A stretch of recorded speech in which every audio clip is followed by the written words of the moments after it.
नमस्कार, मैं वो विज्ञान प्रकाश। परिवर्तन में हम बात कर रहे हैं वॉर जोन्स की और उनकी वजह से दुनिया भर में हो रहे परिवर्तनों की। इस समय दुनिया में कई वॉर फ्रंट खुले हुए हैं। जंग और तनाव के ऐसे हालात के बीच उज़्बेकिस्तान में शंघाई में सहयोग संगठन की बेहद अहम बैठक हुई है।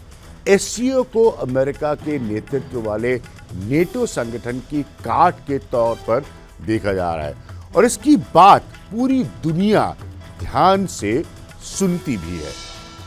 लेकिन समरकंद में हुई एससीओ की बैठक इसलिए अहम मानी जा रही है क्योंकि ये उस दौरान में हुई है जब इसके सदस्य देशों के रिश्तों में ही तनाव और तकरार बढ़ा हुआ है। एलओसी यानी लाइन ऑफ कंट्रोल पर भारत और चीन के बीच लगातार तनाव है, तो उधर आतंकवाद और कश्मीर के मुद्दे को लेकर भारत और पाकिस्तान के बीच द्विपक्षीय रिश्ते खत्म से हो गए। रूस की बात करें तो लंबे समय से यूक्रेन के साथ युद्ध में उलझा हुआ है और ऐसे में जियोपॉलिटिकल हालात में शंघाई सहयोग संगठन के मंच से दुनिया के लिए प्रधानमंत्री मोदी का संदेश और संकेत बहुत मायने रखता है। परिवर्तन के इस एपिसोड में हम बात करेंगे एससीओ की वजह से दुनिया में आ रहे बदलावों की और एक वर्ल्ड लीडर के तौर पर, एक विश्व नेता के तौर पर प्रधानमंत्री मोदी के दुनिया में बढ़ रहे असर की, प्रभाव की।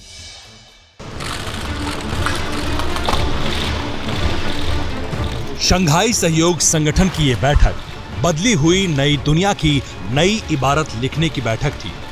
कोरोना महामारी के पहले और बाद की दुनिया में बहुत कुछ बदल गया है और इसलिए शुक्रवार को हुई एससीओ की बैठक में भी इसकी छाप नजर आई, जब समरकंद के घोषणा पत्र में कहा गया कि दुनिया में आर्थिक प्रतिबंधों की व्यवस्था खत्म होनी चाहिए और एक नई विश्व व्यवस्था बननी चाहिए।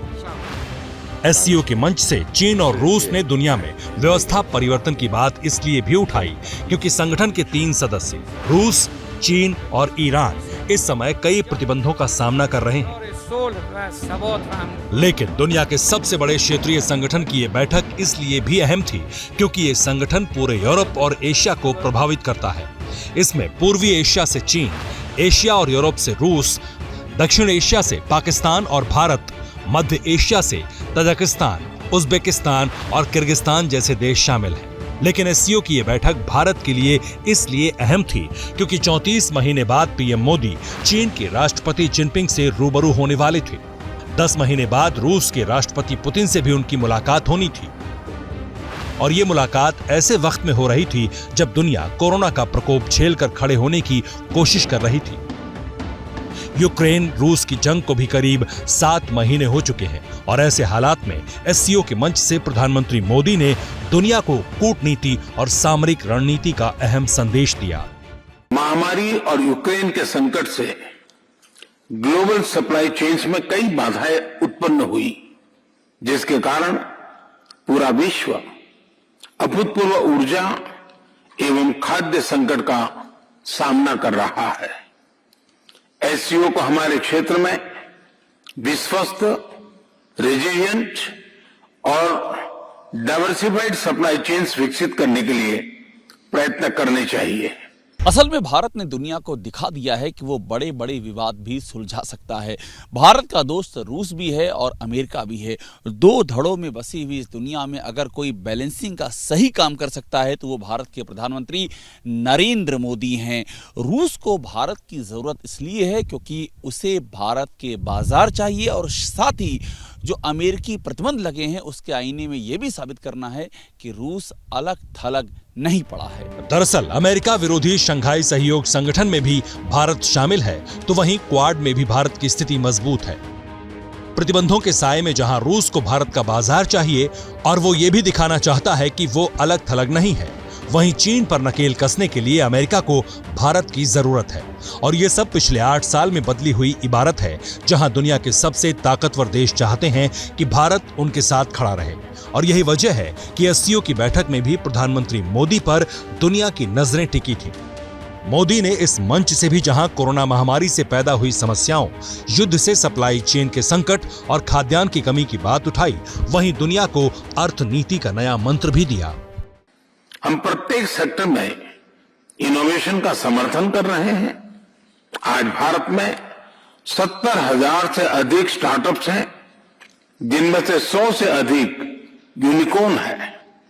हमारे ये अनुभव कई अन्य एससीओ सदस्यों के भी काम आ सकता है।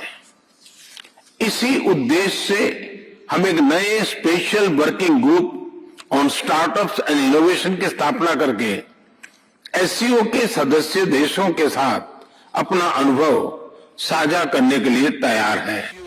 मोदी ने ट्रांजिट कॉरिडोर की बात उठाकर पाकिस्तान को भी संदेश दिया, वहीं अपने दोस्त रूस को भी संदेश दिया कि आज दुनिया यूक्रेन युद्ध की वजह से संकट से जूझ रही है। क्या मजबूरी है मेरी, बताइए। मैं अभी आपको बताती हूँ कि मैंने ओए होए होए होए नमकीन के चटकारे लेते हुए टकटकी मार के डिबेट शो को पॉज रिपीट कर करके देख रहे हैं जोगिंदर जी। इनकी तरह आप भी देखें अपनी फेवरेट डिबेट्स को रिपीट कर और डाउनलोड कीजिए एबीपी लाइव ऐप अपने स्मार्ट टीवी पर।